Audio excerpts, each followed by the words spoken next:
When we're talking about database security, there's also some keywords we need to know. The first one is by far one of my favorites, polyinstantiation. If we break the word down, it's just poly, meaning multiple, and instantiation, or instances. You can think of it as alternative facts. How we would use it, we would have 2 or more versions of the same file, depending on who accesses it. The real information might be available to subjects with top secret clearance, but if someone with secret or lower clearance would try to access the file, they will get access to a completely different file, even though it looks to be the same. It's just a nice way of saying we're lying.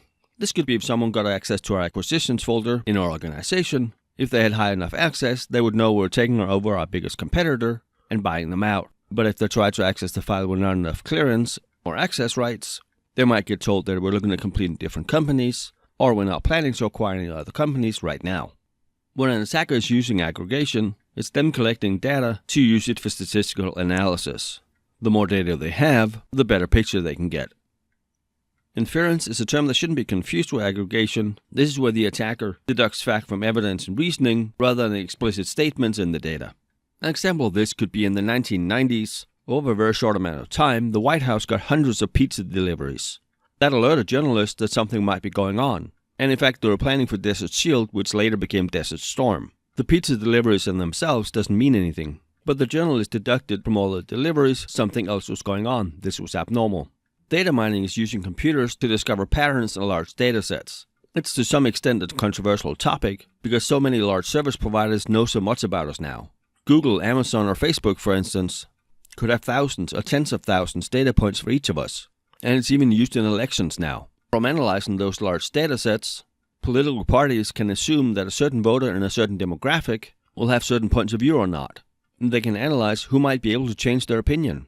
Instead of campaigning in every state, they can campaign in a few states, or just some counties where the tide could turn for them. While it's obviously smart, efficient, and convenient, it's also scary how much knowledge about us is out there, and with no real control over it. In the middle of 2017 alone, 200 million voting records were lost. And then on top of that, 145 million social security numbers and names in the Equifax breach. So it's safe to assume that an attacker could have name, address, birthday, political affiliation, social security number, probably information about a couple of our credit cards, race, ethnicity, closest living family, where you went to school, for at least half the US adult population. And that's just from 2 breaches. There are hunters happening every day. Data analytics is very different from data mining.